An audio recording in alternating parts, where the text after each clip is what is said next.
السلام عليكم ورحمة الله وبركاته. أحب أعطيكم معلومة لازم تعرفونها.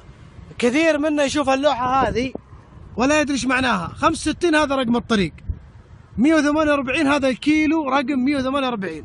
طبعا وزارة المواصلات وضعتها على أساس لا سمح الله الإسعافات، إذا تبغى إسعاف تقول لنا في الطريق رقم 65 الكيلو 148.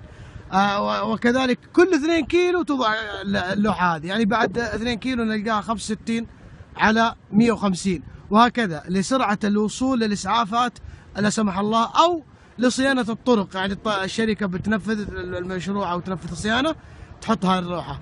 طبعا بالعادة الخط يكون من الجنوب إلى الشمال أو من الشرق إلى الغرب. مثلا عندنا طريق شو اسمه جدة الدمام رقمه 40، وتبدأ تحسب يعني تصل الطائف تلقاه 40 على مثلا 180، وهكذا حتى تصل الدمام 1370 كيلو.